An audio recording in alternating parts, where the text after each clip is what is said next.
آج جو مجھے موضوع دیا گیا ہے اس کے لیے میں نے سورہ اعراف کی آیت نمبر 157 کا آخری ٹکڑا جو ہے وہ آپ کو سنایا ہے۔ اس کا ایک پس منظر ہے وہ جان لیجیے۔ آپ کو معلوم ہے کہ جب حضرت موسیٰ بنی اسرائیل کو لے کر مصر سے نکلے ہیں، اس کے بعد مرحلہ آیا کہ اللہ تعالیٰ نے حضرت موسیٰ کو کوہ طور پر طلب فرمایا تورات عطا کرنے کے لیے۔ ان کی غیر حاضری میں ایک فتنہ کھڑا ہوا اور کچھ لوگوں نے ایک بچڑا بنا کر اس کی پرستش شروع کر دی بنی اسرائیل میں سے، سامری کا بنایا ہوا بچڑا۔ جب حضرت موسیٰ واپس آئے انہوں نے یہ دیکھا تو بہت غضبناک ہوئے، اور پھر اللہ تعالیٰ کے حکم سے فیصلہ ہوا کہ 12 قبیلوں میں سے جن لوگوں نے بھی یہ شرک کیا ہے ان کو انہی قبیلوں کے لوگ خود قتل کریں۔ کئی ہزار اسرائیلی قتل ہوئے۔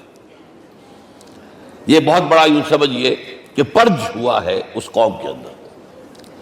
اس کے بعد پھر مزید اللہ تعالیٰ کی خدمت میں استغفار کے لیے حضرت موسیٰ علیہ السلام اپنے 70 بڑے بڑے سردار جو تھے 12 قبیلوں کے ان کو لے کر حاضر ہوئے۔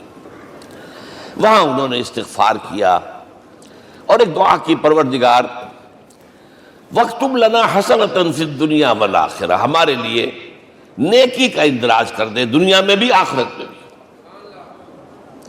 جواب ملا اللہ تعالیٰ کی طرف سے، دیکھو عذاب تو میں جس کو چاہوں گا دوں گا، اور ویسے میری رحمت ہر شے کے ساتھ موجود ہے، ہر شے کا وجود میری رحمت سے ہے، لیکن ایک میری خاص رحمت ہے جو میں لکھ رکھوں گا ان لوگوں کے لیے جو میرے نبی امی آخری رسول ان پر ایمان لائیں گے صلی اللہ علیہ وسلم۔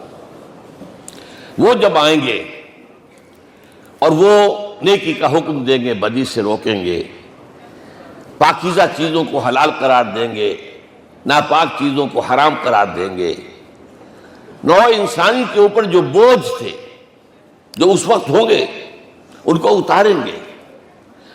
وہ جب آئیں گے تو جو لوگ فَالَّذِينَ آمَنُوا بِهِ نمبر 1، وَعَزَّرُوهُ نمبر 2، وَنَصَرُوهُ نمبر 3، وَاتَّبَعُوا النُّورَ الَّذِي أُنزِلَ مَعَهُ أُولَٰئِكَ هُمُ الْمُفْلِحُونَ، جو لوگ ان پر ایمان لائیں گے، ان کی تعظیم اور توقیر کریں گے، ان کی مدد کریں گے، اور جو نور ان کے ساتھ نازل کیا جائے گا یعنی قرآن، اس کی پیروی کریں گے، وہ ہوں گے جو فلاح پانے والے ہوں گے، میری خصوصی رحمت سے حصہ ان کو ملے گا۔ اب یہاں پہلے تو دعا کر لیجئے، اللہم ربنا اجعلنا منہم، اے اللہ ہم سب کو ان میں شامل فرما دے جو تیرے نبی کے ساتھ تعلق کی ان 4 بنیادوں کی شرائط کو پورا کر سکے، تقاضوں کو پورا کر سکے۔ اب ذرا ان میں سے ایک ایک کو لیجئے۔ ایمان جانی پہچانی چیز ہے، ایمان جسے کہتے ہیں، اس کی تشریح میں جانے کی ضرورت نہیں، وقت بھی محدود ہے، لیکن ایک بات سمجھنے کی ہے بہت ضروری۔ ایمان کے 2 لیول ہیں۔ ایک قانونی ایمان ہے جس کی بنا پر ہم ایک دوسرے کو مسلمان سمجھتے ہیں، اس کا تعلق اقرار باللسان کے ساتھ ہے، زبان سے کہنا اشہد ان لا الہ الا اللہ وحدہ لا شریک لہ واشہد ان سیدنا و مولانا محمدا عبدہ ورسولہ۔ کوئی ہندو تھا، سکھ تھا، پارسی تھا، عیسائی تھا، یہ کلمہ کہے اور اسلام میں آ گیا۔ لیکن یہ زبانی کلامی ایمان جو ہے یہ انسان کی سیرت و کردار پر اثر انداز نہیں ہو سکتا۔ یہی وجہ ہے آج ہم دیکھ رہے ہیں مسلمان ہی جھوٹ بھی بول رہا ہے، مسلمان ہی بے ایمانی بھی کر رہا ہے، مسلمان ہی خیانت بھی کر رہا ہے، مسلمانوں کے لیڈر بلینز کی خیانت کر رہے ہیں۔ یہ کون ہے؟ سب مسلمان ہیں۔ وہ اس کی وجہ کیا ہے کہ ہم صرف قانونی مسلمان ہیں اور ہمارا ایمان قانونی ایمان ہے۔ اس کے لیے اسلام کا لفظ قرآن میں آیا ہے سورہ حجرات میں، قالت الاعراب آمنا قل لم تؤمنوا ولکن قولوا اسلمنا۔ اے نبی یہ بدو کہہ رہے ہیں ہم ایمان لے آئے، ان سے فرما دیجئے تم ہرگز ایمان نہیں لائے ہو، یوں کہو کہ ہم مسلمان ہو گئے ہیں۔ ولما يدخل الايمان في قلوبكم، ابھی تک ایمان تمہارے دلوں میں داخل نہیں ہوا۔ بہرحال اللہ کا شکر ہے اس نے ہمیں مسلمانوں میں پیدا کر دیا، ورنہ ہم میں سے کتنے ہوتے اگر کہیں اور پیدا ہو گئے ہوتے تو نعمت اسلام سے بھی ہم بہرہ ور ہو سکتے، کیا کہہ سکتے۔ اصل ایمان ہے جب وہ دل میں داخل ہو جائے، یقین بن جائے. اسی لیے بچپن میں یاد کیا ہوگا ایمان مجمل، آمنت باللہ کما ہوا باسمائہ وصفاتہ وقبلت جمیع احکامہ اقرار باللسان وتصدیق بالقلب. جب تصدیق بالقلب ہوگی تو اب اس کے تقاضے جو ہیں عملی پیدا ہوں گے. ان تقاضوں میں سے ایک میں 2 حدیثوں کے حوالے سے آپ کے سامنے رکھ رہا ہوں. پہلی حدیث حضرت عبداللہ بن عمرو بن العاص رضی اللہ تعالی عنہما سے مروی ہے، لا یؤمن احدکم حتی یکون ہواہ طبعا لما جئت بہ. دیکھو تم میں سے کوئی شخص مومن نہیں ہو سکتا جب تک کہ اس کی خواہش نفس تابع نہ ہو جائے اس شریعت کے، اس قانون کے، اس ہدایت کے جو میں لے کر آیا ہوں. اگر عملاً تابع نہیں ہوئے تو حقیقتاً مومن نہیں ہو. دل میں جھانکو، Do I really believe that Muhammad is the prophet of Allah? Do I really believe that Quran is the word of God? کبھی جھانکیے گا اندر، جواب ملے گا صحیح آپ کو. کیا کنوکشن ہے؟ کنوکشن ہو اور پھر حضور کی پیروی نہ ہو، حضور کے احکام کی پابندی نہ ہو، اللہ کے قوانین کی پابندی نہ ہو، کیسے ممکن ہے؟ حضور تو فرماتے ہیں صلی اللہ علیہ وسلم ایک ایسی بد اخلاقی اور کج خلقی پر صرف اسے کوئی گناہ کبیرہ بھی نہیں کہیں گے. فرمایا ایک مرتبہ واللہ لا یؤمن واللہ لا یؤمن واللہ لا یؤمن، خدا کی قسم فلاں شخص مومن نہیں ہے، خدا کی قسم فلاں شخص مومن نہیں ہے، خدا کی قسم فلاں شخص مومن نہیں. صحابہ کانپ گئے، کون بدبخت ہے جس کے بارے میں فرمایا جا رہا؟ پوچھا گیا من یا رسول اللہ. جواب سنیے اور اپنے غریبانوں میں جھانکیے. وہ شخص الذی لا یامن جارہ بوائقہ، وہ شخص جس کی شرارتوں کی وجہ سے اس کا پڑوسی چین میں نہیں ہے، امن میں نہیں ہے، وہ مومن نہیں ہے. خدا کی قسم نہیں ہے، خدا کی قسم نہیں ہے. کیسے علیحدہ کر لیں گے اس ایمان کو اعمال سے اور ایمان کو اخلاق سے؟ آگے چلیے، وہ جو حدیث حضرت ابو ہریرہ سے، اور یہ متفق علیہ، صرف بخاری کی نہیں ہے، بخاری جمع مسلم. لا یؤمن احدکم حتی اکون احب الیہ من والدہ وولدہ والناس اجمعین. تم میں سے کوئی شخص مومن نہیں ہو سکتا جب تک کہ میں اسے محبوب تر نہ ہو جاؤں، اپنے باپ سے بھی، اپنے بیٹے سے بھی، اور تمام انسانوں سے. جھانک لیجئے دل میں صورتحال یہ ہے یا نہیں ہے. کیوں محبوب ہو جائیں؟ اس لیے کہ آپ کے ذریعے ہدایت ملی ہے، آپ کے ذریعے ہم اللہ سے جڑے ہیں. اور آپ کو معلوم ہے دنیا میں کوئی شاہ ہدایت نہیں، نعمت نہیں ہے جب تک کہ نعمت ہدایت نہ ہو. اگر صحت اچھی ہے، ہدایت نہیں ہے، تو بدماشیاں کریں گے. کیا کریں گے؟ آپ کو معلوم ہے صحت اچھی جو ہے کہ جا کے کھپے گی اگر ہدایت نہیں ہے. اگر دولت ہے، ہدایت نہیں، کیا کریں؟ گلچھرے اڑائیں گے، عیاشیاں کریں گے، لوگوں پر اپنی دولت کا روب گانٹیں گے. اولاد ہے، ہدایت نہیں ہے، یہ اولاد سہان روح بھی بن جائے گی کہیں آپ کے لیے. کوئی شے نعمت نہیں ہے جب تک کہ نعمت ہدایت نہ ہو. اور ہدایت ہمیں ملی محمد الرسول اللہ صلی اللہ علیہ وسلم کے ذریعے. تو آپ سے بڑھ کر محبوب کون ہوگا؟ اس کے ضمن میں ایک بڑا پیارا واقعہ آتا ہے. حضرت عمر سے پوچھتے ہیں حضور ایک مرتبہ، عمر تمہیں مجھ سے کتنی محبت ہے؟ اندازہ کیجئے کہ اس قدر اپنائیت کسی سے ہوتی ہے تب یہ سوال ہوتا ہے. عمر تمہیں مجھ سے کتنی محبت ہے؟ عرض کیا حضور مجھے آپ دنیا کے ہر انسان سے زیادہ محبوب ہیں. فرمایا اور اپنی جان سے؟ ذرا سا توقف کیا، دل میں جھانکا. ہاں حضور اب میں یہ بھی کہتا ہوں کہ میری جان سے بھی زیادہ عزیز ہیں مجھے. آپ نے فرمایا الان عمر اب پہنچے ہو جو مقام ہے، اب درکار ہے، جو مطلوب ہے. تو محبت اس درجے کی، اطاعت اس درجے کی اگر نہیں ہے تو ایمان نہیں ہے. ہاں قانونی ایمان ہے، اب مسلمان ہے، اللہ کا شکر ہے، بہت بڑا فضل ہے. اب اگلے بات پر آئیے. الضروح، ان کی توقیر، ان کی تعظیم کرے. یہ تعظیم کس درجے میں؟ اب وقت بہت کم ہے، میں صرف آپ کو سورہ حجرات سے مثال دے رہا ہوں. فرمایا گیا یا ایھا الذین آمنوا لا ترفعوا اصواتکم فوق صوت النبی ولا تجہروا لہ بالقول کجہر بعضکم لبعض ان تحبط اعمالکم وانتم لا تشعرون. اے ایمان والو، کبھی اپنی آواز کو حضور کی آواز سے بلند تر نہ کر دینا. کبھی جس طرح بلند آواز سے ایک دوسرے سے بات کرتے ہو ایسے نہ کر بیٹھنا، مبادا تمہارے سارے اعمال حق ہو جائیں اور تمہیں پتہ بھی نہ چلے. تم تو کہو گے میں نے کوئی گناہ کبیرہ تو نہیں کیا، میں نے کوئی ڈاکہ نہیں ڈالا، چوری نہیں کی، کوئی زنا نہیں کیا، کوئی شراب نہیں پی، لیکن یہ سوء ادب لا ترفعوا اصواتکم فوق صوت النبی ولا تجہروا لہ بالقول کجہر بعضکم لبعض ان تحبط اعمالکم وانتم لا تشعرون. یہاں ایک میں عملی بات بھی آپ کے سامنے رکھ دوں. صحابہ کے بارے میں تو بات سمجھ میں آ گئی کہ اپنی آوازیں پست رکھیں. ہم کیسے کریں؟ ہمارا ایک طرز عمل ہونا چاہیے. اگر کسی گفتگو میں کوئی شخص کہ حضور نے یہ فرمایا ہے، کبھی یہ نہ کہے میں نہیں مانتا. ہاں توقف کر لیں، بھائی میں تحقیق کروں گا کہ واقعی یہ حدیث صحیح ہے یا نہیں ہے. ٹھیک، ضروری نہیں کہ جو کہہ دے مان لیں آپ. محدثین نے کتنی محنتیں کر کر کے چھانٹی کی ہے، لہذا یہ. لیکن فوراً اگر آپ بگڑا نہیں میں نہیں مانتا، یہ عقل کے خلاف ہے، یہ فلاں ہے، یہ وہ ہے، یہ ہے کہ جو آپ سوء ادب کے مرتکب ہو رہے ہیں نبی اکرم صلی اللہ علیہ وسلم کی بارگاہ میں. ہاں توقف کریں، غور کریں، تحقیق کریں، معلوم ہو کہ یہ حدیث پختہ نہیں ہے، مستند نہیں ہے، پھر دوسری بات ہے. اور یہ جان لیجئے ہمارا جو معاشرہ ہے اس کا ایک قانونی جو ہے احاطہ ہے. یہ بھی سورہ حجرات کی پہلی آیت ہے، یا ایھا الذین آمنوا لا تقدموا بین یدی اللہ ورسولہ. اللہ اور اس کے رسول کے احکام کا دائرہ ہے، اس کے اندر اندر رہو، باہر نہیں نکل سکتے.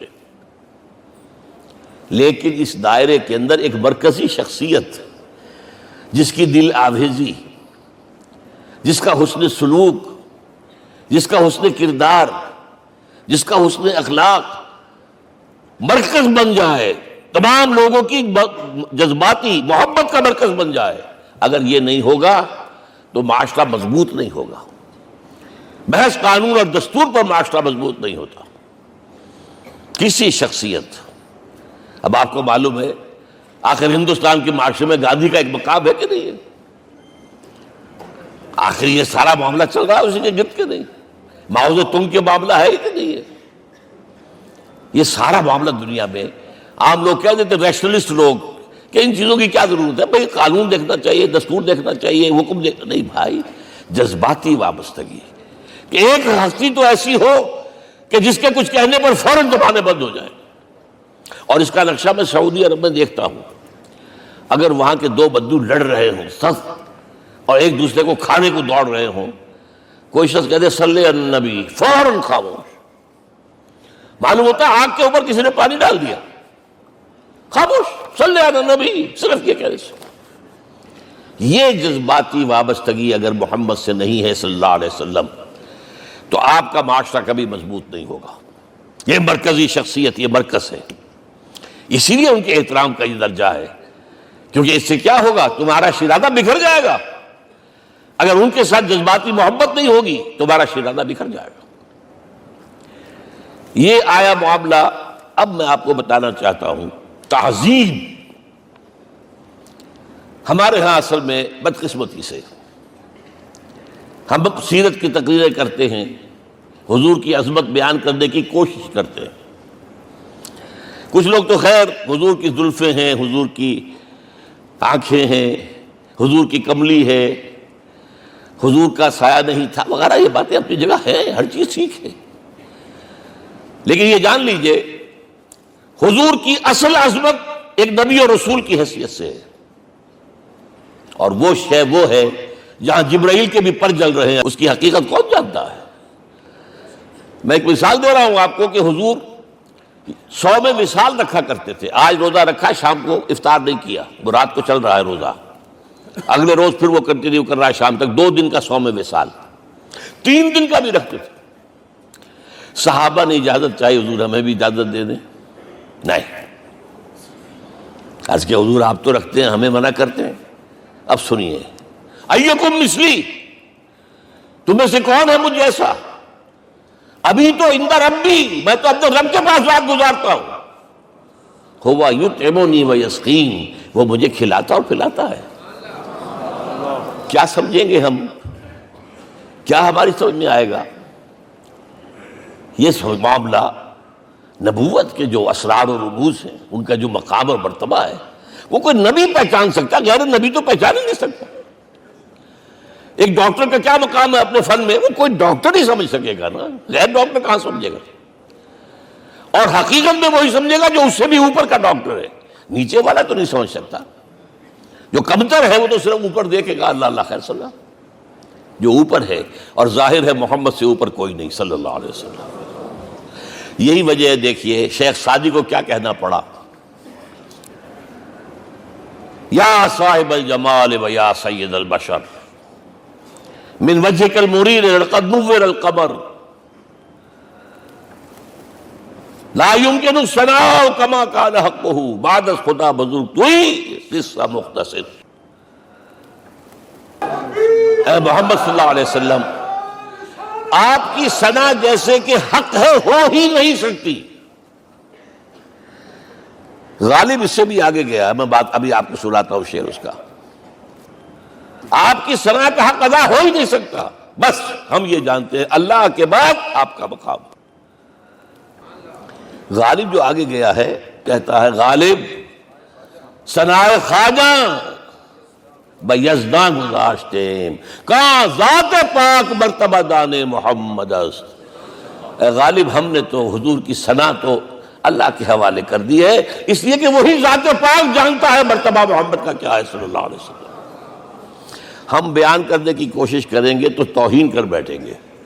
ایک لطیفہ ہے، ایک بیچارہ کوئی دیہاتی کہیں پھنسا ہوا تھا کسی جگہ، تھکا ہوا چل رہا تھا، ڈپٹی کمشنر صاحب جا رہے تھے، کار میں بٹھا لیا.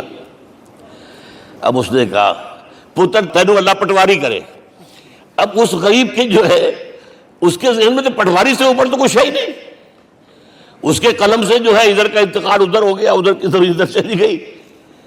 تو ڈی سی کو وہ تعریف کر رہا ہے اپنے سمجھ کے مطابق، پٹواری کرے. تو ہم کہیں پٹواری والا معاملہ نہ کریں. ہاں ایک پہلو ایسا ہے جس کے حوالے سے حضور کی عظمت ہماری سمجھ میں آئے گی.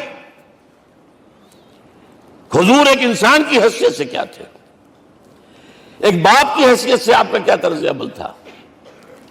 ذرا یاد کیجئے، جگر گوشہ رسول حضرت فاطمہ بطول رضی اللہ تعالیٰ عنہ وہ حاضر ہوتی ہے. ابا جان دیکھیے چکی پیس پیس کر یہ گھٹے پڑ گئے میرے ہاتھ میں،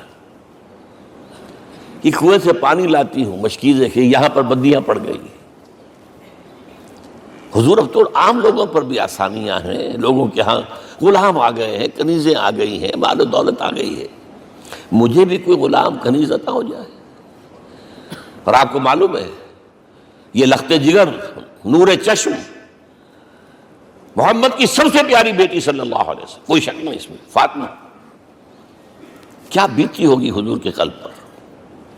لیکن فرمایا، کیا بیٹی، یہ دنیا کی چیزیں ہماری لیے نہیں ہیں، میں تمہیں اس سے بہتر شے دیتا ہوں.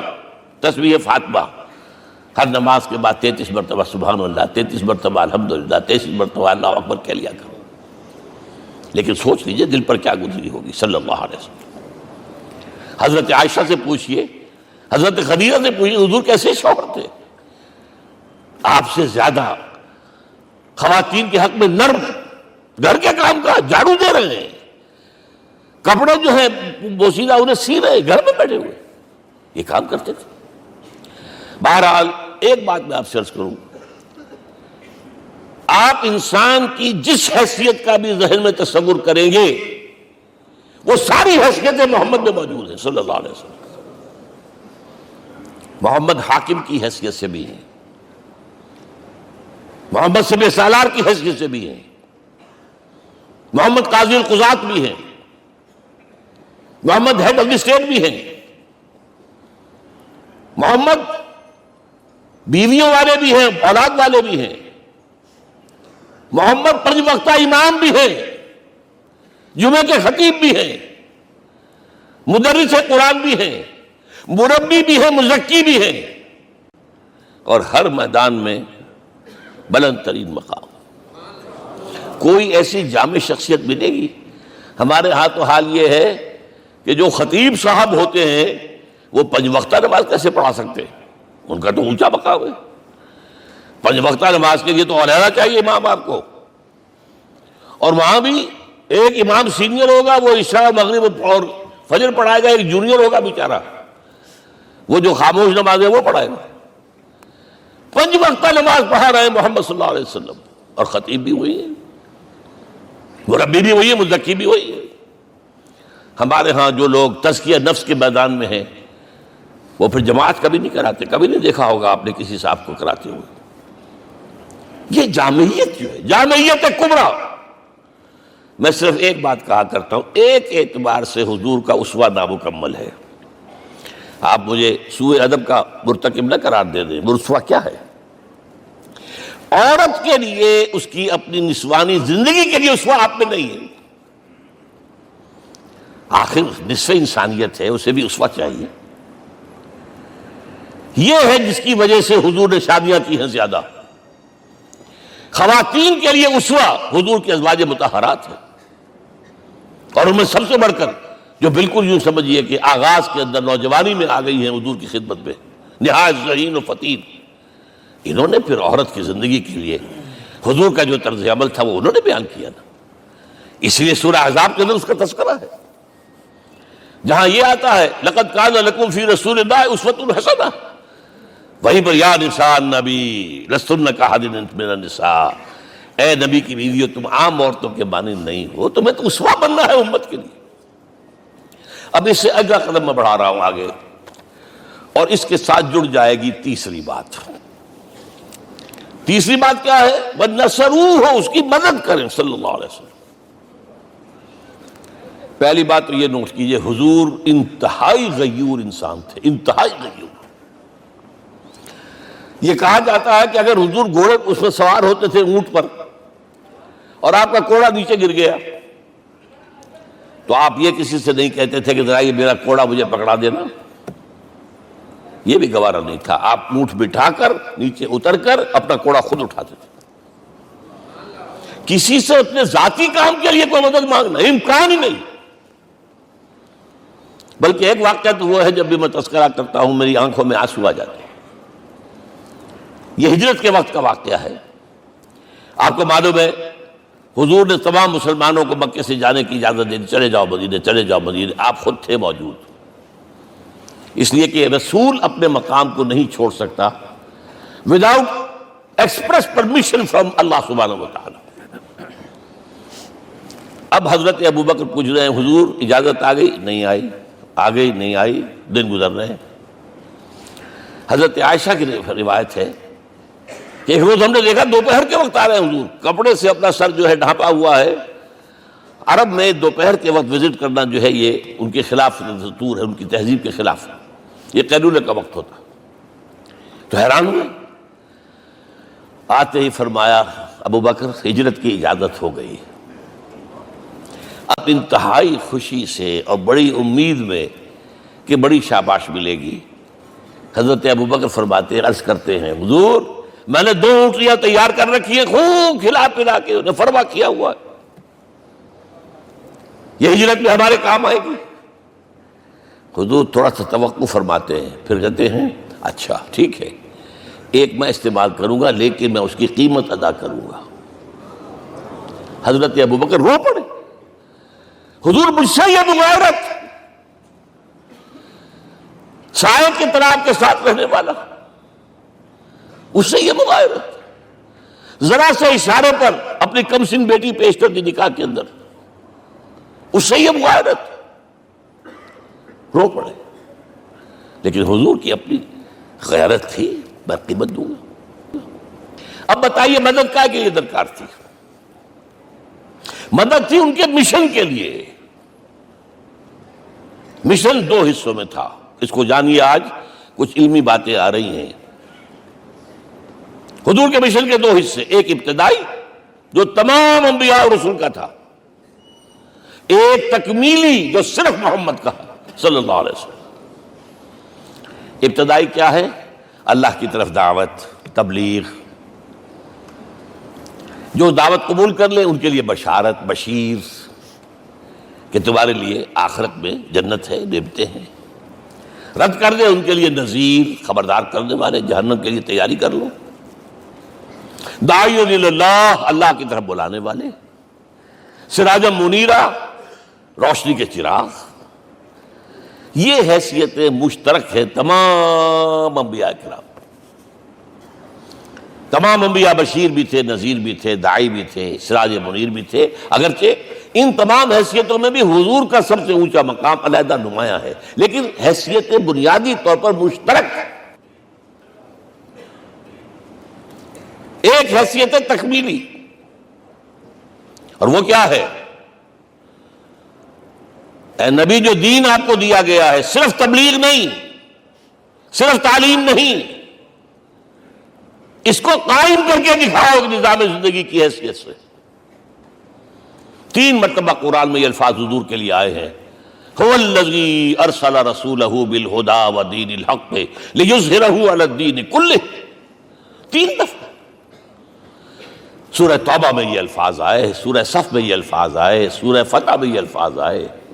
وہی اللہ جس نے بھیجا ہے اپنے رسول کو صلی اللہ علیہ وسلم، الہدا، قرآن حکیم، ہدایت کاملہ، اور نمبر 2 دین حق۔ یہ 2 چیزیں دے کر بھیجا، کس لیے؟ تاکہ اس دین کو غالب کرے پورے نظام زندگی پر۔ یہ معاملہ ذرا سوچئے، اور یہ حضور کے لیے 3 دفعہ، اور کسی اور نبی کے لیے 1 دفعہ بھی نہیں۔ قرآن مجید کے اس نقطے کو ذہن نشین کر لیجیے۔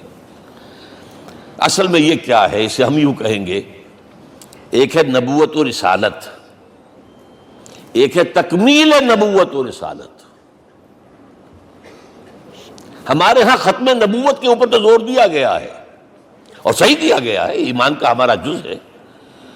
حضور کے بعد کسی نے بھی دعویٰ کیا نبوت کا، وہ جھوٹا، کذاب، دجال۔ جس نے مانا وہ بہرحال دائرہ اسلام سے خارج ہے، اور جو بھی کچھ ہوا کرے وہ۔ یہ چونکہ قانونی بات تھی، اس لیے اس کا حق ادا کیا علماء کرام نے۔ واقعہ ہے کہ اس میں کوئی کمی نہیں رکھی، لیکن حضور کی فضیلت اس میں نہیں ہے۔ فرض کیجئے کہ نبوت چلی آ رہی تھی ہموار طور پر، ایک جگہ آ کے ختم ہو گئی، تو فضیلت کون سی ہوئی؟ نہیں، نبوت و رسالت تدریجاً ترقی کرتے ہوئے اپنے نقطۂ عروج کو پہنچ کر ختم ہوئی۔ یہ ہے فضیلت۔ اب آپ سوچئے، الہدا دیا گیا حضور کو، تو کیا تورات میں ہدایت نہیں تھی؟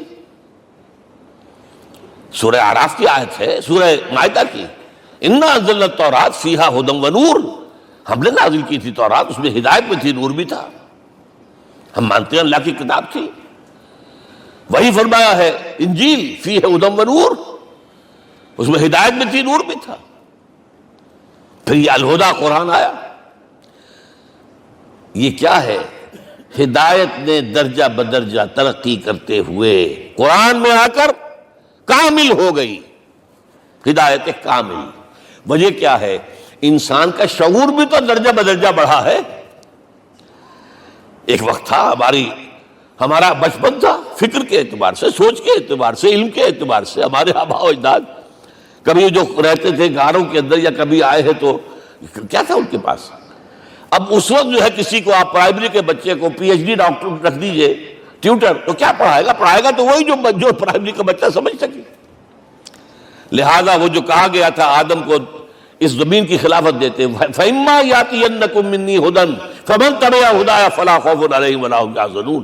یہ ہدایت رفتہ رفتہ آئے گی، آئے گی، آئے گی، آئے گی۔ اور یہ بات جان لیجئے، پروفیسر ڈاکٹر محمد شریف نے جو کتاب لکھی ہے فلسفے کی تاریخ پر، اس میں بتایا ہے کہ 1200 برس انسانی تاریخ کے بہت ہی پروڈکٹیو ہے فلسفیانہ فکر کے لیے۔ From 600 BC to 600 AD، 1200 years, سارے فلسفے اسی میں پیدا ہوئے۔ سقراط، مختار، افلاطون اور یہ سب نکل گئے، اور کنفیوشس بھی آ گیا، تاؤ بھی آ گیا، اور بدھ بھی آ گیا، جین بھی آ گیا، سب آ گئے، سب آ گئے۔ گویا کہ انسان جب کچھ سوچ سکتا تھا، جتنا سوچ سکتا تھا سوچ چکا، اور یہ بھی سنا دوں، حضرت عیسیٰ نے کہا تھا اپنے حواریوں سے، ڈپارٹنگ جو میسج تھا، مجھے ابھی تم سے اور بھی بہت باتیں کرنی تھی لیکن تم ان کا تحمل نہیں کر سکو گے، جب وہ فارقلیت آئے گا صلی اللہ علیہ وسلم تو تمہیں سب کچھ بتائے گا۔ لہذا جب انسان بلوغت کو پہنچا ہے فلسفیانہ فکر کے اعتبار سے، تب، اور یہ بھی نوٹ کر لیجئے، بہت اہم بات کہہ رہا ہوں، چند مہینے غار حرا کی تنہائیوں میں اللہ تعالیٰ نے حضور کو وہ سارا ذہنی سفر طے کرایا ہے۔ کیا کرتے تھے حضور جا کر غار حرا میں؟ کبھی سوچا آپ نے؟ اگر آپ یہودیوں میں پیدا ہوئے ہوتے تو یہودی طرز پر آپ عبادت کرتے، اگر کہیں عیسائیوں میں پیدا ہوتے تو عیسائیوں کی طرف پر آپ تو نہیں تھے، آپ تو پیدا وہ مشرکین میں شرک کرنے کا امکان ہی نہیں آپ کے لیے، تو کیا کرتے تھے؟ حدیث کے الفاظ یہ تحنث فی، وہاں جا کر عبادت کرتے تھے۔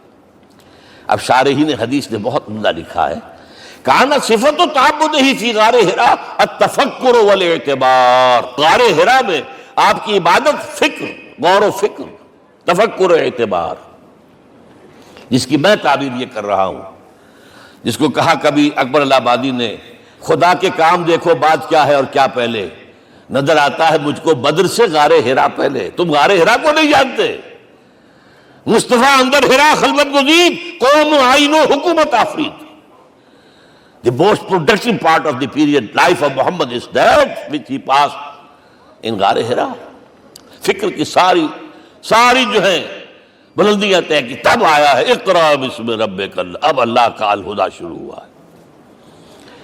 اچھا، اسی طرح نمبر 2، دین حق مکمل ہوا ہے، ورنہ جب ہم کبھی غاروں میں رہتے تھے کسی میونسپلٹی کا بھی سوال نہیں، نظام کسے کہیں گے؟ پھر یہ ہے کہ قبائلی نظام آیا، چلیے ایک شیخ ہے اس کا کہنا ماننا ہے سب کو، کچھ نظام تو بن گیا نا، اور نظام جہاں آئے گا جکڑ بندی ہو جائے گی۔ اب تم فلاں قبیلے کے شخص ہو، اس کا قبیلے کا سردار یہ، تمہیں حکم ماننا پڑے گا، اس قبیلے کی روایت یہ ہے، تمہیں پیروی کرنی پڑے گی، you have to do it whether you like it اور ناٹ۔ پھر آپ کی سٹی اسٹیٹس وجود میں آئی، پھر امپائرز وجود میں آ گئے، 400-500 برس سے رومن امپائر، 400-500 برس سے ایرانین امپائر عرب کے اوپر ایسے تھی جیسے افغان کے سر کے اوپر بہت بڑا جو ہے پگڑ رکھا ہوتا ہے، کتنا بڑا ہوتا ہے۔ وہ کسی نے شعر کہا بھی تھا، مجھے تو اب یاد نہیں، کہ سر پہ باندھے ہوئے پورا افغانستان، میرا خیال ہے ضمیر جعفری۔ تو کیا تھا یہ جزیرہ نما عرب، یہ جزیرہ کہلاتا ہے، الجزیرہ، الجزیرہ، اس لیے کہ نیچے آپ کو معلوم ہے بحیرہ عرب، ادھر جو ہے خلیج آ رہی ہے آخر تک، ادھر سے بحیرہ قلزم جا رہا ہے، اور پھر خلیج عقبہ آ گئی ہے، تو یہ سارا جو ہے جزیرہ نما ہے، اس سے پیننسولا۔ لیکن عرب کے اوپر 2 اور ہیں، عراق عرب، شام عرب۔ عراق عرب پر قبضہ ایران کا، شام عرب پر رومیوں کا۔ اور جب یہ سلطنتیں بن گئیں تو گویا کہ انسان شکنجے میں آ گیا، ظلم، محنت کرے کسان، عیش کرے جاگیردار، اور بادشاہ محل بنائے، لگان وہاں سے آ رہا ہے، از جفائے دے خدایاں کشتے دہقانہ خراب، کرگے پر بیٹھا ہوا کوئی کھدر بن رہا ہے، ٹیکس دو۔ بادشاہ محل بھی بنائے گا، یاشیاں بھی کرے گا، سارا نسوانی حسن جو ہے کوہ قاف کا لے آئے گا اپنے ہاں، اور پھر فوج بھی رکھے گا، ذرا تم نے گردن اٹھائی تو تمہاری سرکوبی کرنے کے لیے فوج تیار ہے۔ یہ جب جکڑ بند آئی ہے انسان پر، تب محمد کو بھیجا گیا ہے، دلی بیٹر، اسے آزاد کرانے والا، دین حق دیا گیا۔ یہ دین حق قرآن مجید میں اسی لیے کہا گیا، یہ میں کہہ رہا ہوں تکمیل رسالت النبوت، الیوم اکملت لکم دینکم واتممت علیکم نعمتی ورضیت لکم الاسلام دینا، آج میں نے تمہارے لیے تمہارے دین کو کامل کر دیا ہے، یہ مکمل نظام زندگی ہم نے دیا ہے، پہلے تھا ہی نہیں۔ لہذا کسی اور نبی سے یہ نہیں کہا گیا کہ اس کو غالب کرو، میں نے آپ کو بتا دیا کہیں نہیں ہے، نہ نوح، نہ ہود، نہ صالح، نہ ابراہیم، نہ موسیٰ، نہ عیسیٰ، کوئی بھی نہیں۔ اور حضور سے کہا گیا یہ دین اب غالب کرو۔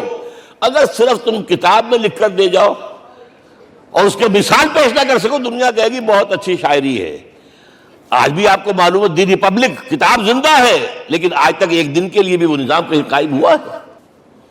ہم یہی کہیں گے کہ ٹھیک ہے، یہ جو ہے ایک خواب ہے، اللہ اللہ سر، اس کے سوا کیا یوٹوپیا ہے؟ اس نظام کو قائم کر کے دکھاؤ۔ اب آپ اس کو اینالائز کر لیجئے، اچھی طرح سمجھ لیجئے۔ It was the revolutionary role which was assigned to محمد صلی اللہ علیہ وسلم۔ نظام کو بدلنا، اسی کا نام تو انقلاب ہے۔ انقلاب کسے کہتے ہیں؟ دنیا میں دو نظام ایک جگہ نہیں ہو سکتے، مذہب 100 بھی ہو سکتے ایک جگہ۔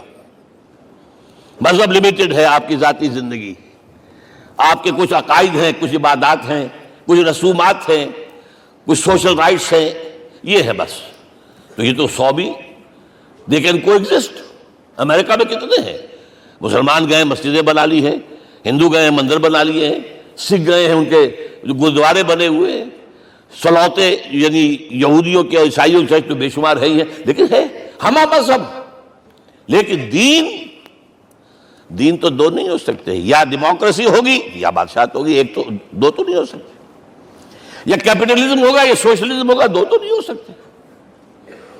یا تھیوکریسی ہوگی یا ڈیموکریسی ہوگی، دو نہیں ہو سکتے۔ اور یہ بھی آپ کو معلوم ہے دنیا میں کہیں ویکیوم نہیں ہے نظام کے اعتبار سے، کبھی نہیں رہا ہے۔ ہر ایک نظام موجود ہے۔ آپ کوئی دوسرا نظام لانا چاہتے ہیں، پہلے اس کو جڑ سے اکھیڑنا پڑے گا۔ گفت رومی ہر بنائے کوہنا کا آباداں کنند، تو نہ دانی اولا تعمیر راں ویرا کنند۔ رومی نے کہا ہے کہ دیکھو، اگر کوئی نئی تعمیر تمہیں کرنی ہو تو تم جانتے نہیں ہو پہلے پرانی تعمیر کو گرانا پڑتا ہے۔ پہلے آپ نظام جڑ سے کھینچ کر پھینکیں گے باہر، تب نظام لائیں گے نا۔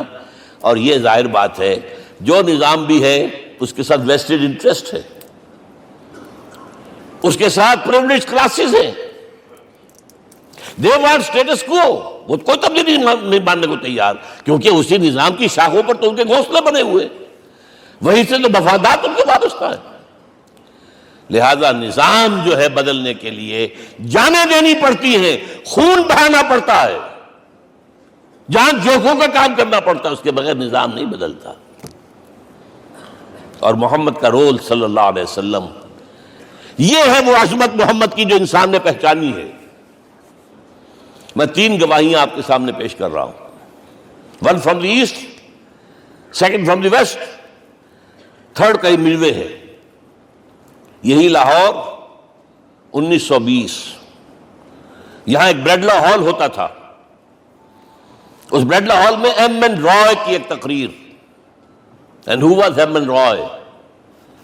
Personal friend of Lenin, member of the communist international. He knew what revolution is، اور اس نے ہسٹوریکل رول آف اسلام تقریر کی لاہور کے اندر 1920 میں، اور اس نے کہا تاریخ انسانی کا عظیم ترین انقلاب وہ تھا جو محمد نے برپا کیا صلی اللہ علیہ وسلم۔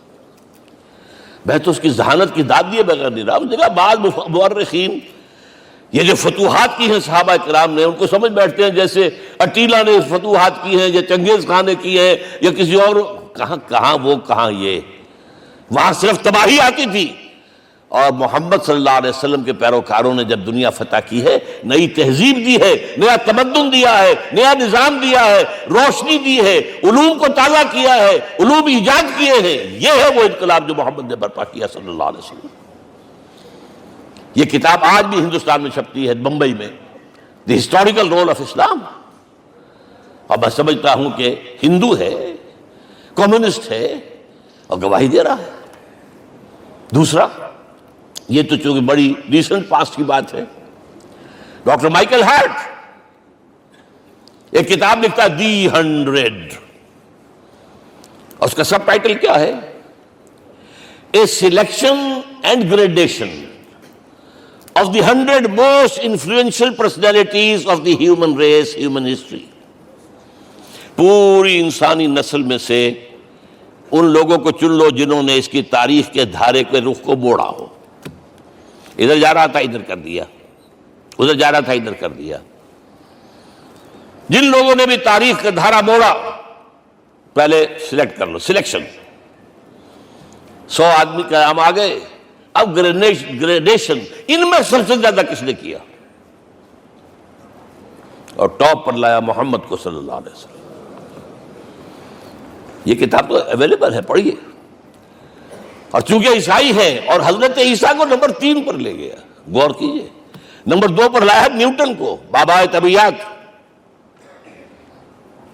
اور پھر کہتا ہے naturally I owe an explanation. میں عیسائی ہوتے ہوئے I am placing Muhammad at top. How? This is because, یہ لفظ یاد کیجئے، this is because he is the only person supremely successful in both the religious and secular fields. ذہانت، وہ زندگی جو آج تقسیم کر دی گئی ہے، یہ مذہبی زندگی ہے، یہ سیکولر ہے، یہ ریاست ہے، قانون ہے، یہ ہے وہ، اس کو الگ رکھو بھائی، مذہب کو الگ رکھو. وہ کہتے ہیں کہ یا تو مجھے ملتا ہے کہ وہ آدمی جو ادھر اونچا ہے تو دوسری طرف نیچا ہے، کچھ بھی نہیں. ادھر اونچا ہے تو ادھر کچھ نہیں. روحانیت میں، دین میں، اخلاق میں عیسیٰ سے اوپر کون جائے گا؟ لیکن حکومت میں، ریاست میں کوئی قدم ہی نہیں رکھا، زیرو. مذہب کتنا بڑا پیدا کر دیا گوتم بدھ نے، لیکن ریاست، حکومت زیرو. اور بڑے سے بڑے جو ہے شہنشاہ اور بڑے سے بڑے کانکرس، کوئی چلا آیا ہے. آپ سوچئے جو گریک آ رہا ہے، جو سکندر اعظم کہاں سے چل کر مقدونیہ سے کہاں پہنچ گیا؟ بیاس تک. اٹیلا کہاں سے پہنچ گیا؟ مشرق سے مغرب تک. لیکن مذہب و اخلاق کے اندر زیرو نہیں بلکہ مائنس ویلیو لانی پڑے گی. ایک ہی انسان ہے. آپ کم سے کم give credit to his honesty. ایک ہی انسان، دو ہے ہی نہیں. He is the only person supremely successful in both the religious and the secular fields. اب آئیے تیسری میں گواہی دے رہا ہوں ایک ایسے شخص کی جو ویسے شاتم رسول ہے، گالیاں دی ہیں اس نے، بدترین گالیاں دی ہیں، رقیق حملے کی، جیسے رشدی نے کیے ہیں، ایسے تسلیمہ نسرین نے کیے ہیں، سب اس طرح کے کیے ہیں. وہ ایچ جی ویلز ہے، فکشن سٹوری رائٹر، ہسٹورین بھی ہے. 2 کتابیں ہیں اس کی تاریخ پر، تاریخ انسانی عالم، short history of the world and concise history of the world. جو رقیق حملے کیے ہیں میں اس کا ذکر نہیں اس لیے کر دیا کہ معلوم ہے وہ دشمن ہے، دوست نہیں ہے. اگر کسی کا دوست ہوگا تو تعریف کرے گا. وہ دشمن ہے، میں اسٹیبلش کرنا چاہتا ہوں. He is enemy. اور عربی زبان کا ایک مقولہ یہ ہے کہ الفضل ما شہدت بہ الاعداء، فضیلت تو وہ ہوتی ہے جس کی ایک گواہی دشمن دے. جب وہ آیا ہے concise history of the world میں، چیپٹر آخری حضور کا، جو حضور کے چیپٹر میں جو آخری بات خطبہ حجۃ الوداع کو کوٹ کیا ہے، لا فضل لعربی علی عجمی ولا لعجمی علی عربی ولا لاحمر علی اسود ولا لاسود علی احمر الا بالتقوی. کسی عرب کو کسی اجمی پر کوئی فضیلت نہیں، کسی اجمی کو کسی عرب پر کوئی فضیلت نہیں، کسی گولے کو کسی کالے پر کوئی فضیلت نہیں، اور کسی کالے کو کسی گورے پر کوئی فضیلت نہیں. ہاں، تقوی کے ساتھ فضیلت ہے. اب ذرا میرا ایک لفظ نوٹ کیجئے، کیا لکھتا ہے اس پر؟ Although the sermons of human freedom, fraternity and equality were said before also, and we find a lot of these sermons in Jesus of Nazareth. مسیح ناصری حضرت عیسیٰ علیہ السلام کے ہاں بھی وعظ تو ہمیں بہت ملتے ہیں، but it must be accepted that it was Muhammad صلی اللہ علیہ وسلم who for the first time in history established a society based on these principles. انسانی حریت، اخوت، مساوات، اس کے وعظ کہنے تو بہت آسان ہے، تقریریں کرنی تو بہت آسان ہے، لیکن ان ویلیوز کو باقاعدہ اسٹیبلش کرنا ایک سوسائٹی میں ماننا پڑتا ہے. یہ اسے دینا پڑا ہے کریڈٹ جو بھی ہے. لیکن ایک بات نوٹ کر لیں، مبادہ کہیں آپ میرے بارے میں سوء ظن ہو جائے، تازہ ایڈیشن جو اب اویلیبل ہے اس میں سے یہ نکال دیے گئے ہیں. آج کے جو ان کے ایڈیٹرز ہیں ان کے حلق سے نیچے نہیں اتر رہے. اتنی بڑی حقیقت. آپ پنجاب لائبریری یا پبلک لائبریری سے جا کے پرانا ایڈیشن لیجئے، concise history of the world کے اندر آپ کو یہ الفاظ مل جائیں گے. Although the sermons of human fraternity, freedom and equality were said before also, and we have a lot of these sermons in Jesus of Nazareth, but it must be accepted that it was Muhammad sallallahu alaihi wasallam who for the first time in history established a society based on these principles. اب یہ جو mission میں نے آپ کے سامنے رکھا، ایک بنیادی مشن قرآن کی تبلیغ کرو، تبلیغ کرو، تبلیغ کرو، تبلیغ کرو. یا ایھا رسول بلغ ما انزل الیک من ربک وان لم تفعل فما بلغت رسالتہ. نمبر 2، جو دین حق دیا اسے غالب کرو، قائم کرو، نافذ کرو، اس کی مثال پیش کرو دنیا کے سامنے. ان دونوں میں مدد درکار تھی محمد الرسول اللہ کو. جیسے حضرت مسیح نے کہا تھا، وَإِذْ قَالَ عِيسَىٰ ابْنُ مَرْيَمَ لِلْحَوَارِيِّينَ مَنْ أَنصَارِي إِلَى اللَّهِ، کون ہے میرا مددگار اللہ کی راہ میں. جیسے کہ اللہ فرماتے ہیں سورہ حدید میں، بڑی پیاری آیت ہے، بڑی ریولوشنری آیت ہے، بلکہ میں لفظ استعمال، بڑی ننگی انقلابی آیت ہے قرآن مجید کی. اتنا صاف اللہ تعالیٰ ہی سچ بول سکتا ہے، کوئی اور تو ضرور کہیں نہ کہ اس کے اوپر کوئی کپڑا ڈال کے بات کرے گا. آیت نمبر 25 آف سورۃ الحدید، لقد ارسلنا رسلنا بالبینات، ہم نے اپنے رسولوں کو بھیجا واضح نشانیوں کے ساتھ، معجزات کے ساتھ. وانزلنا معهم الکتاب والمیزان، ان کے ساتھ کتاب اتاری، شریعت اتاری، میزان اتاری، نظام اتارا. لِيَقُومَ النَّاسُ بِالْقِسْطِ، تاکہ لوگ عدل پر قائم ہوں. اس لیے کتاب کیوں بھیجی، رسول کیوں بھیجے، نبی کیوں بھیجے، وحی کیوں بھیجی؟ تاکہ لوگ عدل پر قائم ہوں. یہ اس سے بڑی آیت کوئی ہوگی؟ عدل اجتماعی، سوشل جسٹس. اب اگلا ٹکڑا پڑھیے، وَأَنزَلْنَا الْحَدِيدَ، ہم نے لوہا بھی اتارا ہے، فِيهِ بَأْسٌ شَدِيدٌ، اس سے اسلحہ بنتا ہے، جنگی قوت ہے. وَلِيَعْلَمَ اللَّهُ مَن يَنصُرُهُ وَرُسُلَهُ بِالْغَيْبِ، اور اللہ دیکھ لینا چاہتا ہے کون ہے اس کے وفادار بندے جو لوہے کی طاقت کو ہاتھ میں لے کر اللہ اور اس کے رسول کی مدد کرتے ہیں. دین اللہ کا، اسے قائم کرنا اللہ کی مدد ہے، اسے قائم کرنا محمد کا فرض ہے، اس کے جد و جہد کرنا محمد کی مدد ہے صلی اللہ علیہ وسلم. یہ تھی نصرت. اور یہ نصرت آپ کو معلوم ہے حضور کی زندگی میں صحابہ نے کرام نے کی ہے کہ نہیں کی؟ جو شخص ایمان لایا فوراً داعی بن گیا، فوراً. ابو بکر ایمان لائے، اور 6 جو ہیں عشرہ مبشرہ میں سے چوٹی کے صحابہ، وہ ان کی دعوت پر ایمان لائے.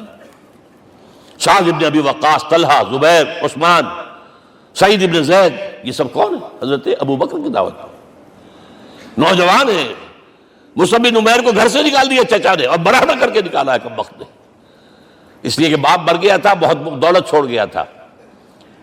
ماں نے بڑے ناز و نام میں پالا تھا. کہتے ہیں 200 درہم کا جوڑا اس کا بن کر آتا تھا شام سے. جیسے کبھی ہم کہتے تھے کہ پنڈت نہرو کے کپڑے جو ہے پیرس سے سل کر آتے ہیں، اور جہاں سے گزر جاتا تھا مشم، اتنا اس نے لگایا ہوتا تھا عطر کے پوری گلی جو ہے وہ خوشبو سے جو ہے بھر جاتی تھی. چچا نے بلایا، تم جو یہ گلچھرے کر رہے ہو اپنے باپ کی دولت پر نہ، اور تم اسے کہتے ہو کافر، نکل جاؤ گھر سے. وہ چلنے لگے. He was a ten ager. چلنے لگے. وہ سمجھا تھا کہ میرے یہ کہنے سے اس کے تو اس کو تارے نظر آ جائیں گے، یہ فوراً جو ہے توبہ کرے گا، پلٹ آئے گا. چلنے لگے تو اسے اور غصہ آیا، یہ کپڑے بھی اسی باپ کے ہیں، اتارو. وہی اتارے کپڑے. مادرزاد برہنہ ہو کر ماں کے پاس گئے ہیں. ماں نے آنکھوں پر ہاتھ رکھا، مصعب کیا ہوا ہے؟ فرمایا امی میں موحد ہو گیا ہوں. یہ ہے توحید. اور اب جا کر حضور کے دامن میں بیت ارقم میں اب ہمہ وقت کارکن ہے، قرآن اتر رہا ہے، پڑھ رہے ہیں، سمجھ رہے ہیں، قرآن اتر رہا ہے، یاد کر رہے ہیں. اور اس کے بعد جب کہا تھا مدینے والوں نے بیعت عقبہ اولیٰ پر کہ حضور ہمارے سے آپ کی ملاقات تو سال کے بعد ہی ہوگی، درمیان میں تو آپ کو معلوم ہے خون ریزی ہے، کوئی قافلہ بچ کے نہیں آ سکتا، تو اب آپ ہمیں کوئی اپنا شاگرد دیجئے. مصعب بن عمیر کو حضور نے کہا جاؤ ان کے ساتھ. وہاں ان کا نام پڑ گیا المقری، پڑھانے والا، قرآن پڑھانے والا. 75 آدمی اگلے سال لے کر آ گیا ہے، اور اسی سے بیعت عقبہ ثانیہ ہوئی ہے، اور ہجرت کا راستہ کھل گیا. اور اس کو ایک دفعہ حضور نے دیکھا، مسجد کے دروازے کے سامنے سے گزر رہا تھا مصعب، پھٹا ہوا کمبل تھا جس میں پہلے لپیٹا ہوا تھا. حضور کی آنکھوں میں آنسو آ گئے. غزوہ احد میں شہید ہوا کس طرح؟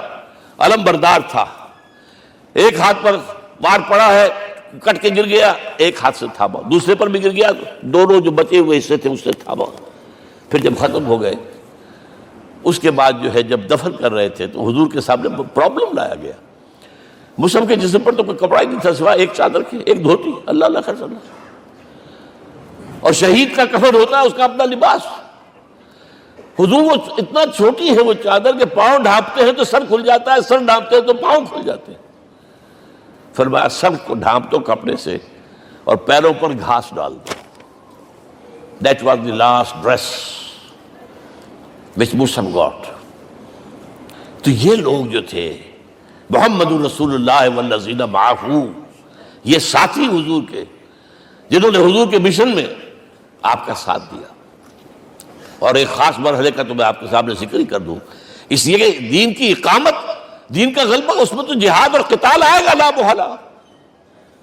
Nobody is going to allow you to change the system. اگر سسٹم بدلتا ہے تو اس کے ساتھ جو مفادات بدلتے ہیں وہ ختم ہو جاتے ہیں، جو پرولیجز ہیں وہ ختم ہو جاتے ہیں. لہذا جب غزوہ بدر کا مرحلہ آیا ہے، حضور نے مجلس شورا منعقد کی اور آپ نے جو وحی سے آپ کو بتا دیا گیا تھا، دیکھو ایک قافلہ آ رہا ہے شمال سے، مال غنیمت سے لدا پھدا ہے اور 50 صرف اس کے ساتھ محافظ ہیں.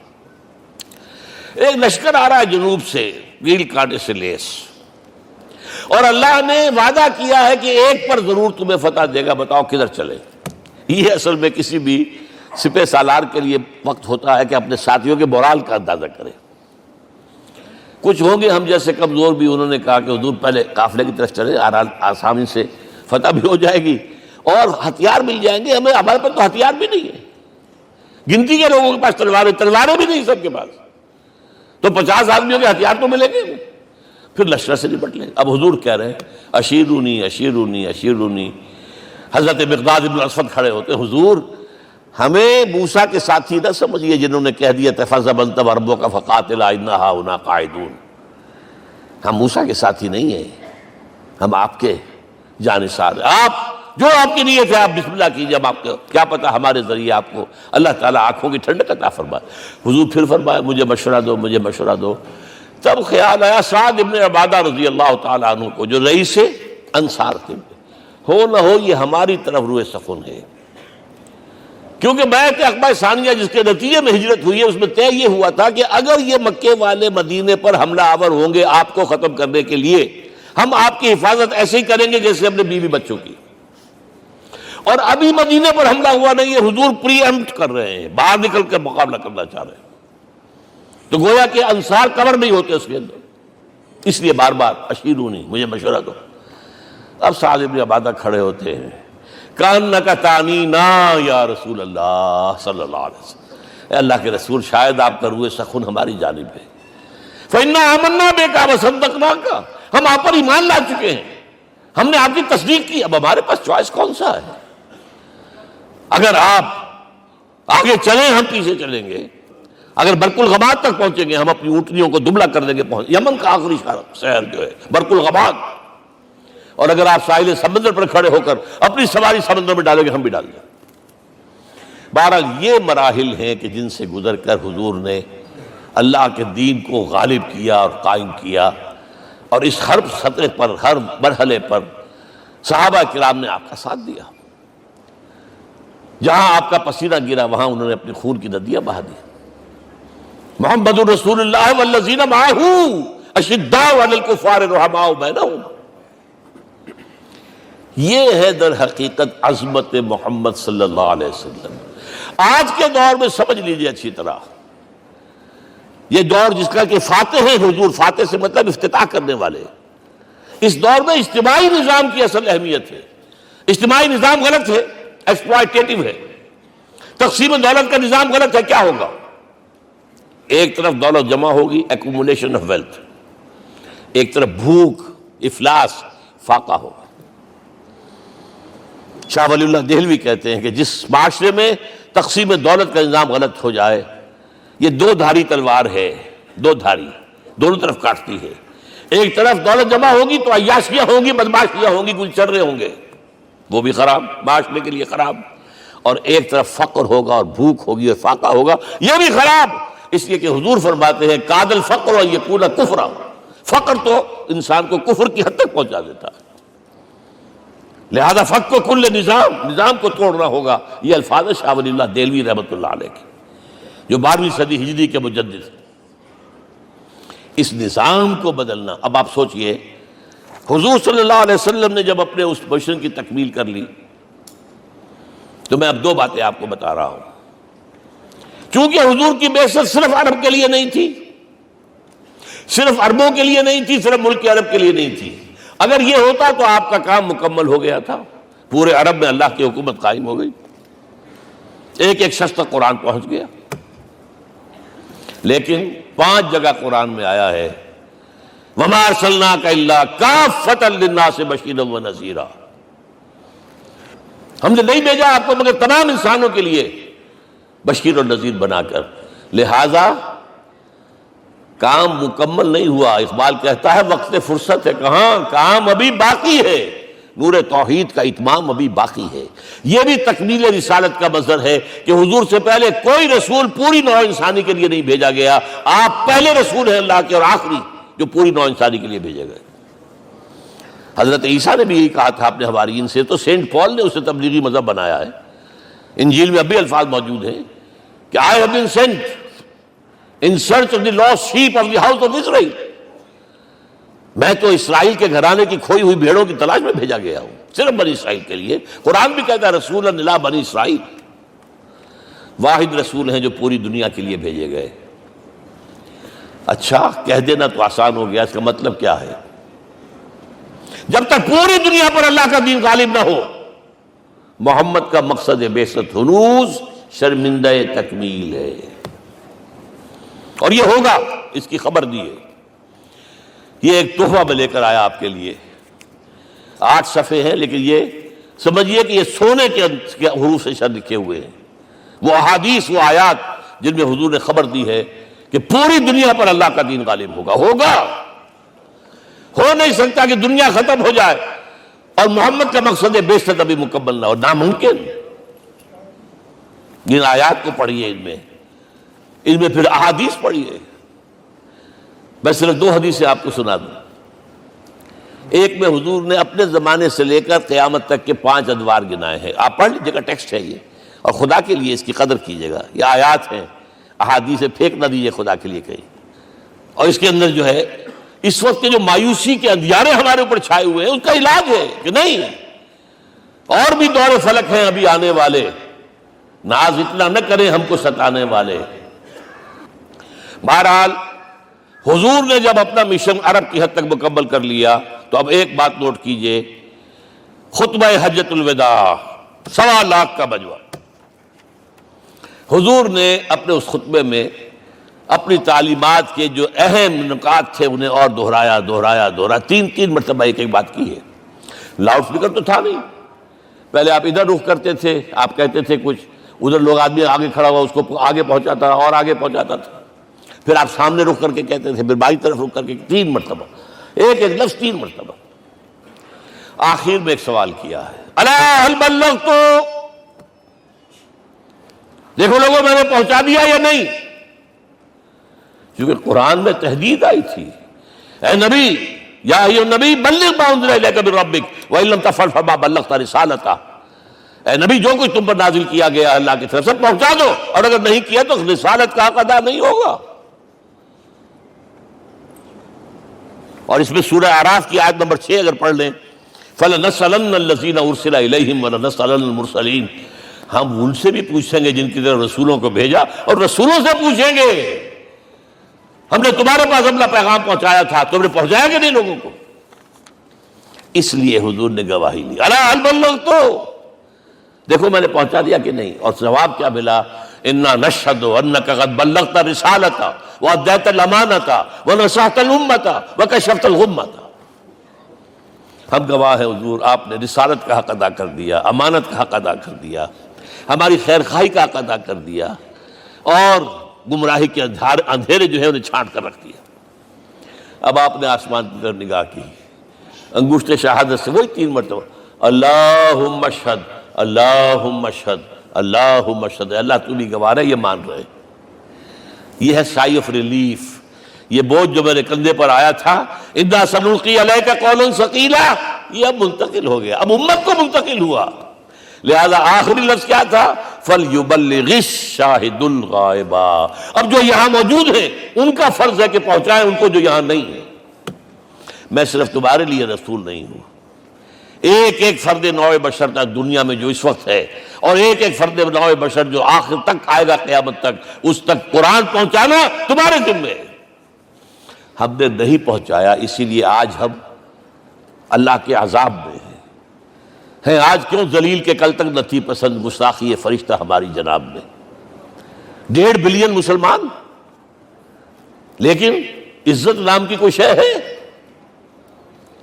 G7 G9 G11 G13 G15 کوئی مسلمان بھی ہے ان میں؟ نہ 3 میں نہ 13 میں، نہ G7 میں نہ G15 میں، نن۔ اتنی بڑی تعداد، سیکیورٹی کونسل میں کسی سیٹ کی امید ہے؟ نن۔ آپ کے وسائل پر ان کا قبضہ ہے، آپ کی ٹیکسیشن کے احکام وہاں سے آ رہے ہیں۔ ریٹ بڑھاؤ، چینی کے اس کے بڑھاؤ، اور فلاں کے بڑھاؤ، اور بجلی کے بڑھاؤ، اور تیل کے بڑھاؤ، کیا ہو رہا ہے؟ کیوں ذلیل ہے؟ اور نمبر 2، آج دنیا میں خون اگر بہ رہا ہے تو صرف مسلمان کا ہو گیا، مانند آب ارضا مسلمان کا لہو۔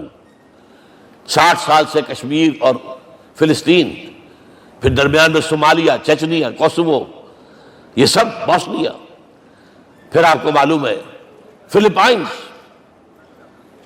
پھر جو کچھ ہوا افغانستان میں، اور جو کچھ ہوا اب ہو رہا ہے، جو کچھ ہوا عراق میں۔ یہ کیوں ہے؟ We are criminals number 1. We have not done our duty. ہم نے قرآن کو اپنا امام نہیں بنایا، دوسروں کے سامنے کیا پیش کریں گے؟ ہمارا اپنا سارا نظام سود کے اوپر مبنی ہے۔ بہرحال پہلا فرض یہ ہے، اب اس کو پہنچاؤ، اور یہاں تک فرمایا بلغوا عنی ولو آیۃ، پہنچاؤ میری جانب سے چاہے ایک ہی آیت، preach on my behalf۔ یہ کام جو ہے، جو کہا گیا تھا، واقعہ یہ کہ میں 50 برس سے کر رہا ہوں، یہ آج کی بات نہیں ہے۔ تکمیل اور تدوین فن میں جو بھی حفیظ کا حصہ ہے، نصف صدی کا قصہ ہے، 2-4 برس کی بات نہیں۔ میں میڈیکل کالج کے زمانے سے درس قرآن دے رہا ہوں، جب یہ طلبہ کے اجتماعات کے درمیان درس قرآن ہوتا تھا، جماعت اسلامی کا رکن تھا تو درس قرآن ہوتا تھا، اور اس کے بعد سے میری زندگی کا بیشتر وقت اس میں لگا، بیشتر اور بہتر۔ یہ حضور کا حکم ہے، پہنچاؤ میری جانب سے چاہے ایک آیت پہنچاؤ۔ اچھا، نمبر 2، اب حکم دیا گیا، اس کی مثال میں دے رہا ہوں آپ کے سامنے۔ جب ایران کے ساتھ جنگ شروع ہوئی ہے تو سپہ سالار افواج ایران رستم نے وفد بلایا ایک، اے عربو، تم پہلے بھی ہم پر حملے کیا کرتے تھے، لیکن پہلے لوٹ مار کر کے واپس چلے جاتے تھے۔ یہ جان لیجئے، یہ ہسٹری کا ایک موقع ہے خاص، کہ ایک سیٹلڈ سویلائزیشنز ہوتی ہیں، اور ایک وہ جو رہتے ہیں سطح مرتفع پر، وہاں پانی نہیں ہوتا، وہ فصل کہاں سے آ جائے گی؟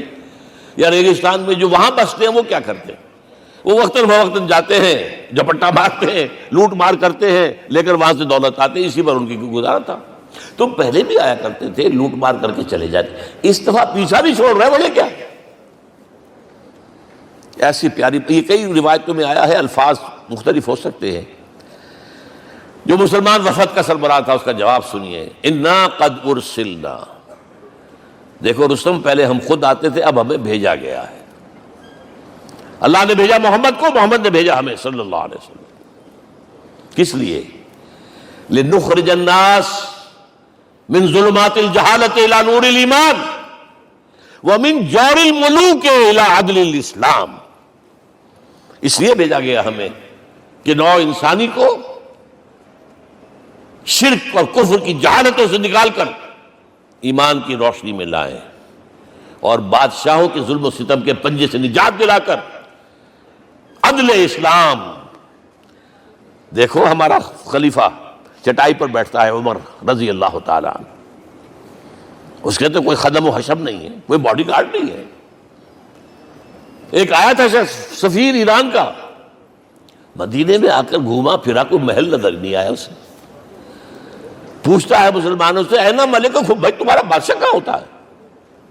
جواب ملا لیس لنا ملکن بل لنا امیر، ہمارا کوئی بادشاہ نہیں، ہمارا امیر ہے. کہاں ہے بھائی؟ ہمارے بیت المال کے کچھ اونٹ گم ہو گئے تھے کہ بھائی ملے نہیں، ہمارا خلیفہ تلاش کرنے گیا. اب اس نے کسی کو لیا ہوگا، آئیڈینٹیفائی کر سکے، ڈھونڈ کر جا کر ایک جگہ دیکھا، دھوپ تیز ہو گئی تھی، حضرت عمر تھک گئے تھے، لہذا ایک درخت کے سائے میں اپنے کوڑے کا تکیہ بنا کر لیٹے ہوئے استراحت فرما رہے ہیں. کوئی خادم نہیں، کوئی خدم و حشم نہیں، کوئی باڈی گارڈ نہیں. اس وقت وہ کھڑے ہو کر کہتا ہے عمر تم عدل کرتے ہو، تمہیں کوئی خوف نہیں ہے. ہمارے بادشاہ ظلم کرتے ہیں، لوگوں کا خون پیتے ہیں، انہیں ہر وقت ڈر رہتا ہے، انہیں اونچی اونچی فصیلیں چاہیے، انہیں باڈی گارڈ چاہیے، انہیں حفاظتی دستے چاہیے. یہ مثال پیش کی ہے نا، یہ کوئی فیری ٹیلز تو نہیں ہے، یہ تو آج کی تاریخ ہے، 1400 برس پرانی تاریخ ہے بھائی، کوئی پرانی نہیں ہے، کوئی 10,000 سال پرانی بات نہیں ہے. اور وہی عمر ہے، انہیں بلایا گیا ہے بیت المقدس. وہاں جو مسلمانوں کا محاصرہ تھا وہ طول کھینچ گیا، فصیل بہت اونچی مضبوط، اور اندر ہر طرح کا رسد بھی موجود ہے، راشن بھی ہے، پانی بھی ہے. عیسائیوں کا قبضہ تھا.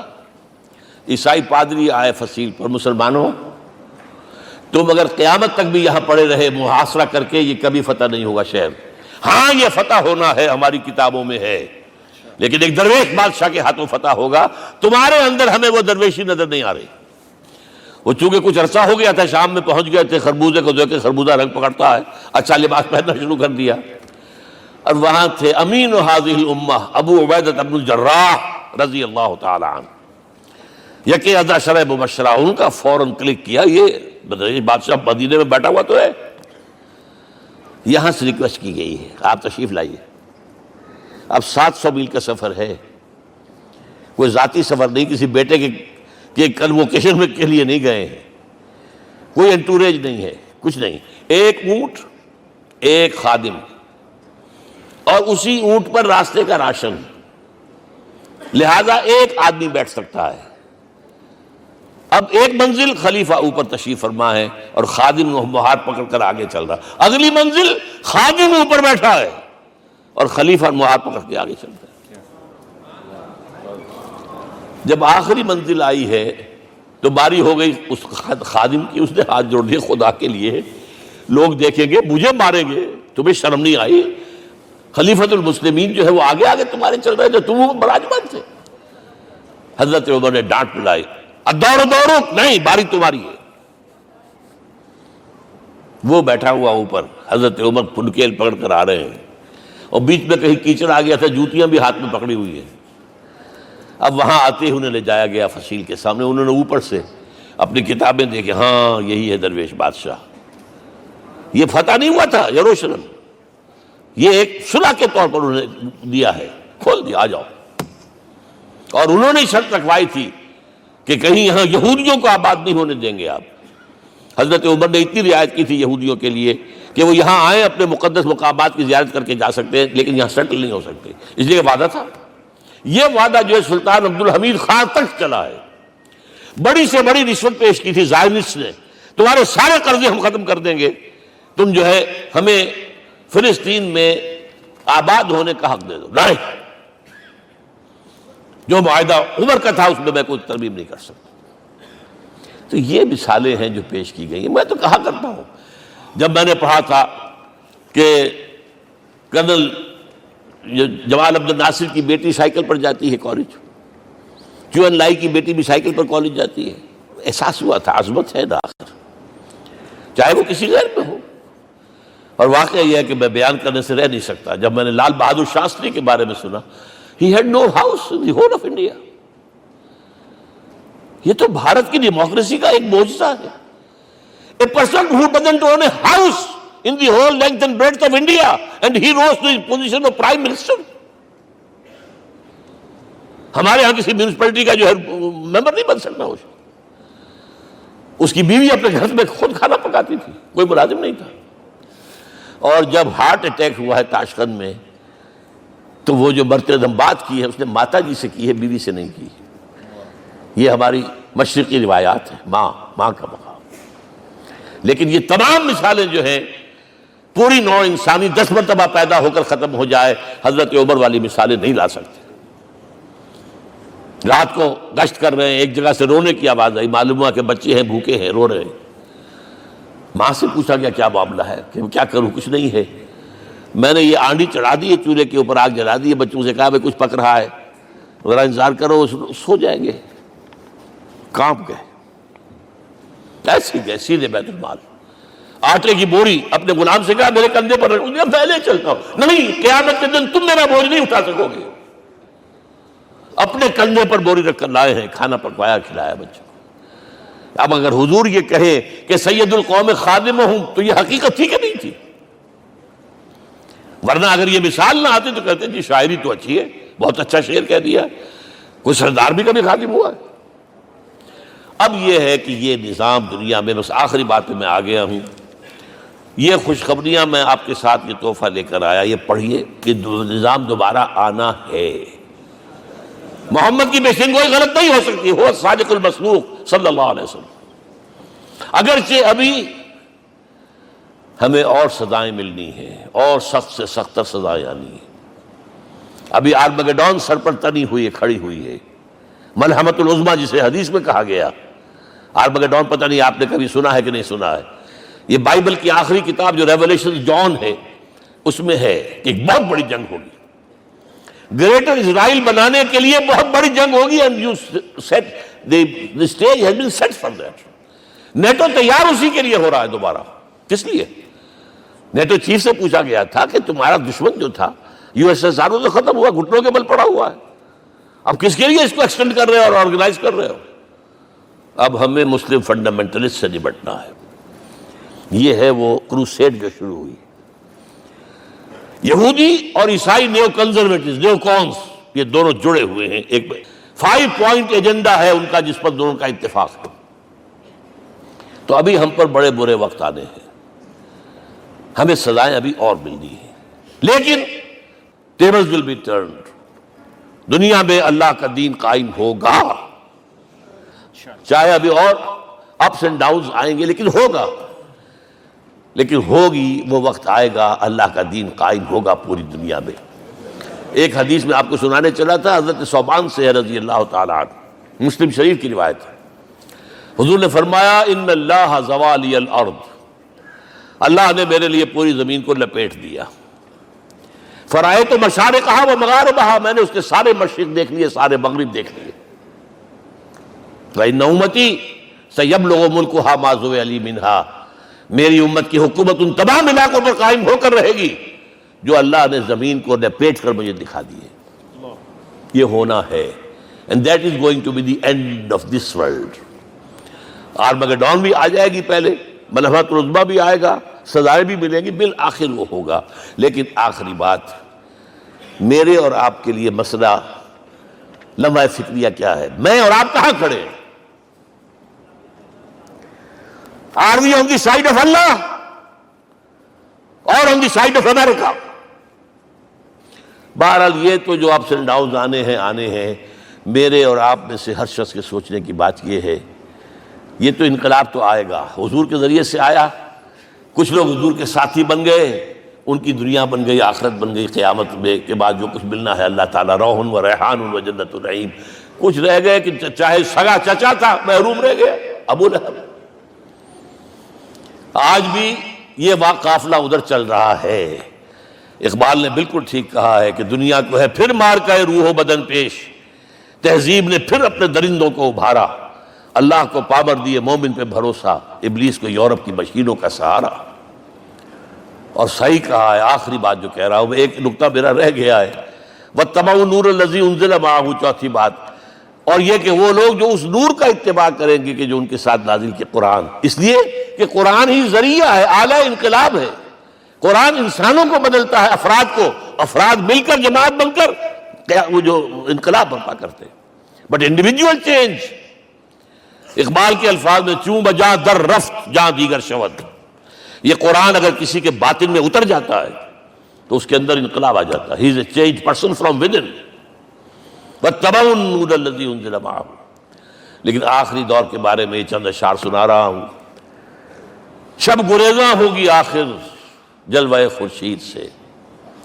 یہ چمن معمور ہوگا نغمہ توحید سے. ہو کر رہے گا. اور پھر دلوں کو یاد آ جائے گا پیغام سجود. پھر جبیں خاک حرم سے آشنا ہو جائے گی. اور آنکھ جو کچھ دیکھتی ہے لب پہ آ سکتا نہیں. میں وہ حیرت ہوں کہ دنیا کیا سے کیا ہو جائے. آب روان کبیر تیرے کنارے کوئی دیکھ رہا ہے کسی اور زمانے کے خواب. وہ زمانہ آنا ہے لیکن دیکھنا یہ ہے کہ میرا اور آپ کا اس میں کتنا حصہ ہے. اقول قولی ھذا واستغفر اللہ لی ولکم ولسائر المسلمین والمسلمات.